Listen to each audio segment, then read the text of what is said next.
Previously on Fabulous. When I was growing up, I wanted to have a lot of children. I keep saying I'll have a lot of children, but biologically I have one. And so everybody else who comes to me is.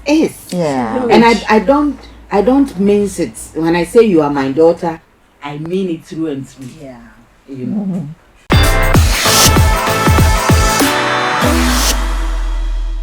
So I think that it's important that as much as we watch what people say over our children, it's also important for us as parents to watch what we say over our children. I mean, Auntie Diana was just playing some amazing music and I'm trying to sing and I just sat back and I'm like, oh my God, you can't sing. You sing! But you know why I said that years ago? My mother said it. I was singing one day, and my mom was like, "Oh, wouldn't you?" And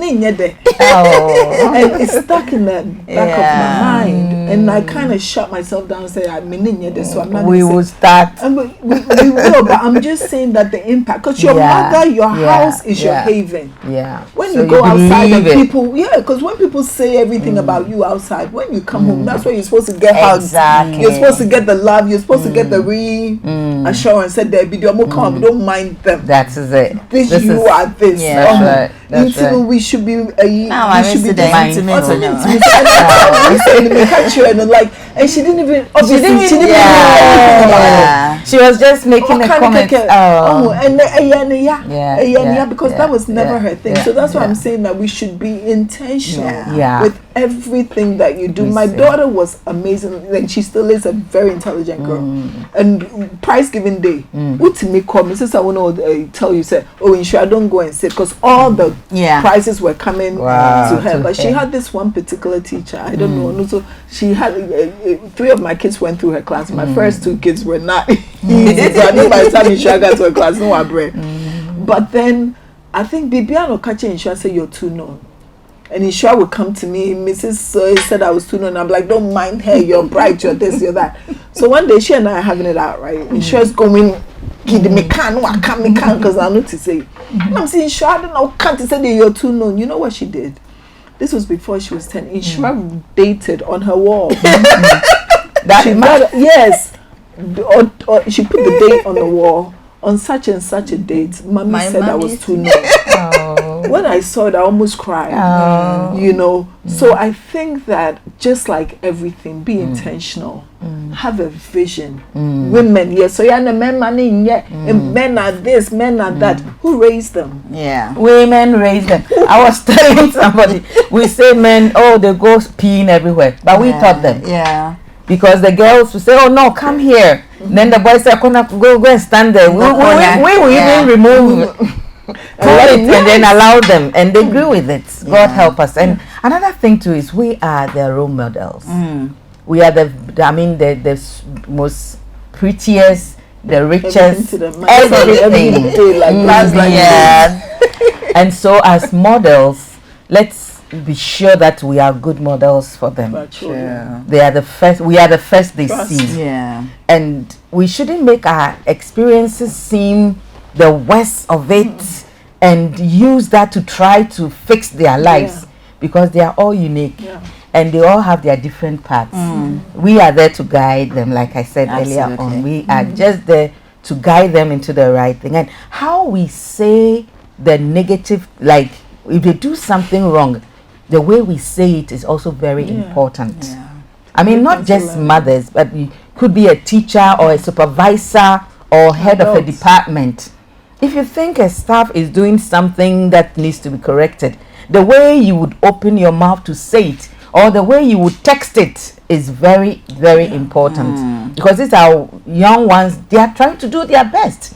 So if their best is not enough, the best way is to say it in a way that they would correct it. They would recognize that it's not like they are useless because they got one thing wrong, but the fact that they are not getting it right and there's a better way they can do it to get it right. I believe this will help. And so and like I said, I want to repeat again that children, when you are a mother, everybody around you that you are older than, it could either be your little sister or your daughter, and that is how we should see people around us. as a woman. That is how we should see people around us. Those who are far older, we should see them as our fathers, and those who are our co-equals, see them as brothers, and the lesser ones like our sons, and let's treat them as such. When it comes to dressing, fashion is fashion, and dressing to make a statement is also there. Yeah. Have I lured out of we need to go. All right. So no, I mean, as in I'm so happy that out of the now the zone. sense of Ghanaians had come to we looking African. Yeah. And it's everywhere, either our the beads or the fabrics, the prints, even the hairstyle. I like short hair. And we are making statements. Even the young guys are also looking African, and there has been a craze of late of all the young boys trying to let me not go there, but what you wear talks a lot about you. The way you even carry yourself, how you smile, how you look at things. I mean, it's all talking about yourself silently without you even talking. Even the way you walk, the noise you make with your shoe tells who you are. And so as women, I believe we add value. We bring something extra. I mean, we're the last thing God created, and He put everything else left in Him in us. And so carry yourself with that, and know that you are the number one model your own children are seeing, people around you. And I believe we make the world a better place when we see the bottle half full and not half empty. Love it. I'm sitting here and I'm listening to you, and I'm realizing that the narratives that you found your way to break out of, different molds, different boxes. So you're not living in a prescriptive manner. So you found your own voice and you're working with it. How did you break through the narrative? So when I talk about narrative, most of us buy into this. You're giving birth to, you go to a good school, you find a job, you buy a house, you get married and live happily ever after. The happily ever after bit. So how have you found your own voice through the narratives that you've first and foremost, what was the narrative that you bought into, and how have you broken yourself I don't think that I ever bought into a narrative. External narrative, maybe my own internal narrative, because there was a period where I was insecure without even knowing that I lacked the confidence. So I think that my evolving into this has started or has come about because I know who I am now. Like, you can't tell me nothing. And it's because of the challenges. When I was crying, after a while, then I became, God, why? And in trying to figure out the answer to the why, you couldn't always get it. So I flipped it. Instead of asking why, then I started to ask what am I supposed to get out of this? Okay, so once I started understanding the what, then I started figuring out who am I, and how am I able to deal with this what. If God, a few years ago I had breast cancer, and I remember when I sat back and my experience from the moment of diagnosis to here, I say if anyone had to have breast cancer, they have to have what I had. We have a good friend who passed, a year and a half at 37. So also with breast cancer. And I had I've had a double mastectomy with reconstruction. You'll never believe it. You're a miracle. So thank you. And that's why I feel like it's a miracle. So then rather than sit there, why me, this and that, what was I supposed to get out of this? Why did God put this on my plate? What am I supposed to get out of it? Once I figured out the what, then do I have it within me? Because I believe that this is my purpose. Do I have it to live up to that purpose? Because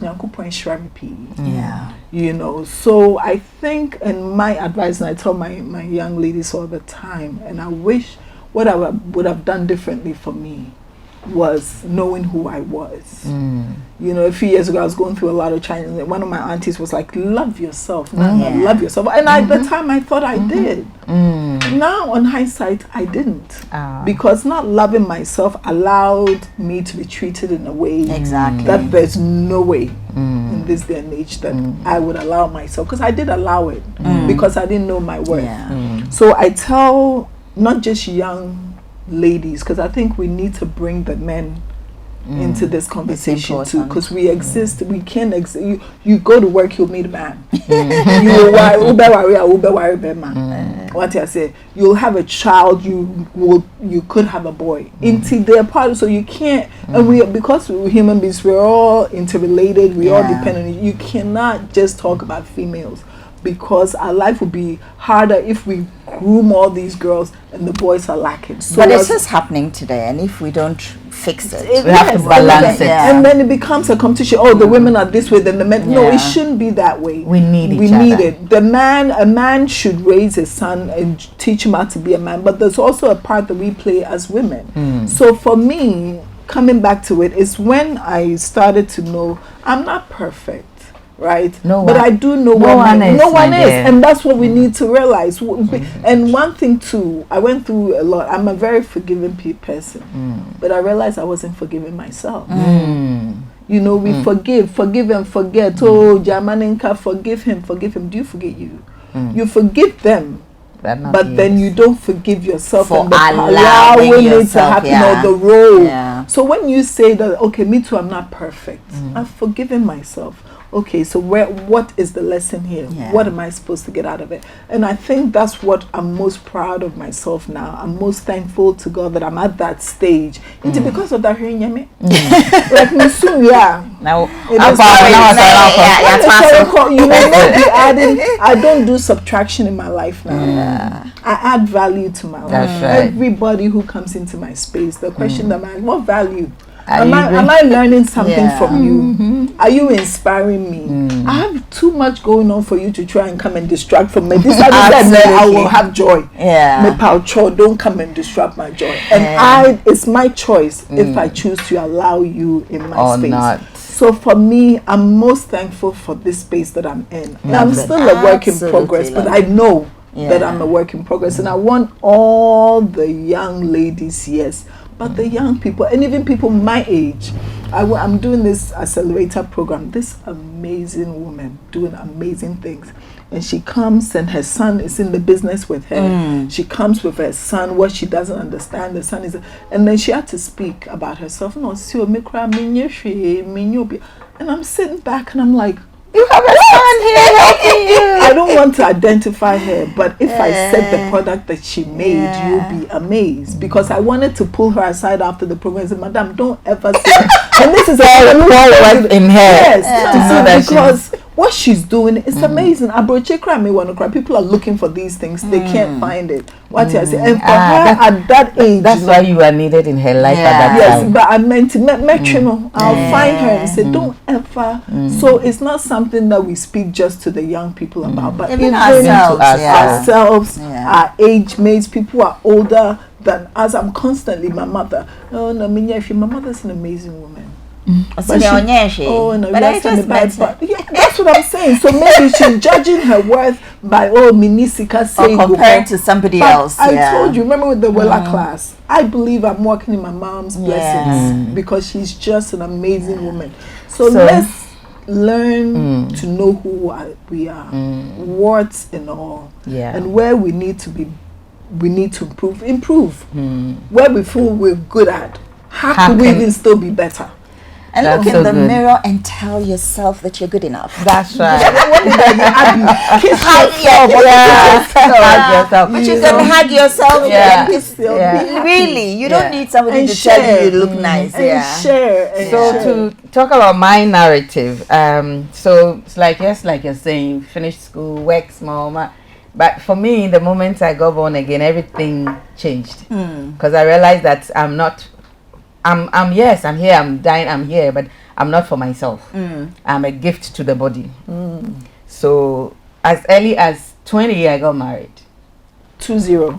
20. Okay. So when I make the big hits, I was only 23. Now most of the people, you know, and whilst my colleagues were in the university, I was babysitting and singing, and so I knew that it's a different path for me, and that is important for everybody to know that our paths are different. So I got married, and the first 7 years, you know, was this marriage, singing, traveling, went to the length and breadth of Ghana. By 95, I'd had my European tour, you know, and stuff like that.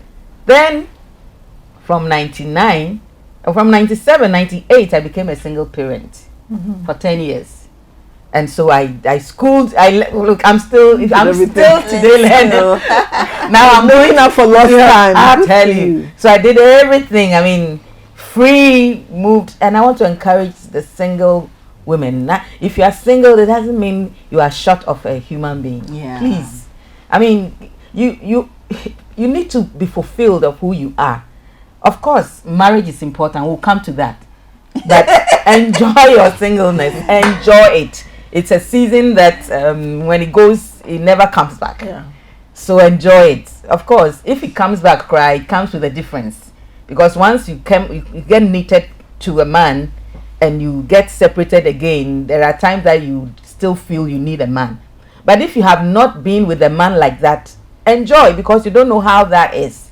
So enjoy and make the most of all the advantages you have. And then back again into marriage. And so at this time, I'm now going into health. Can you believe that? And I looked around, it's like, oh, when it comes to old age, where we will all get to, even in the next 15 years, we will all be older. What are the plans in my country? I know elsewhere they have good plans. They have homes. What do we have in Ghana? Now, every house should have a bit of knowledge about how to treat our aged. We have grandmothers and grandfathers. How are we treating them now? Do we make our children take turns to go say hello to them? Who is nursing them? Who is taking care of them? So now, in 20 years' time, who will take care of me? And so I feel this is the time I need to sow a little into that line. So I just finished training in care. Let's have my background is in nursing. Let's have a conversation after this, because that's also an interest and a passion of mine. Anyway, so the everybody we all have stories. Please, we all have stories. We all have a story. And so I'm saying that to buttress where we say to everybody and we forget about ourselves. And so then you look at everybody's glass half full, but for your own glass, you look at it half empty of what you don't have. Life is not about what you don't have. It's more about what you have and how you can use it positively. And I liken it. I was telling the young ladies yesterday that for me, life, we need a whole show to talk about where I have come from. But you don't have a choice in how or where you come from. For me, life is like a game of cards, right? When you sit down to play cards, they give you the card, they shuffle it. And then they give you your hand, right? You pick it up. You don't know what the hand is, but then you pick it up and you look at it. Then you have to play your hand. Watch it, and it must be it's important. Like you said, cards. Each and every card has a role to play. Exactly. But it's how you play your hand. Whatever it is what it is. What I say. So play it and bring people in. We're closer. Oh, men come as a men be in our kind. Say Mecca. I've come to the point where me come as some chura, because we're all human. Our stories are the same. What do we want out of life? You ask about is marriage relevance. What do we want in a human? We want love. Thank you all so much. Thank you all. Thank you very, very much. Thank you. Next on Famous. If somebody tells you that I saw your husband here, and they find out whether it's true or not, rather than based on, speculation, just mere suspicion, and then when we are, there should be a commitment. commitment that we are married for life.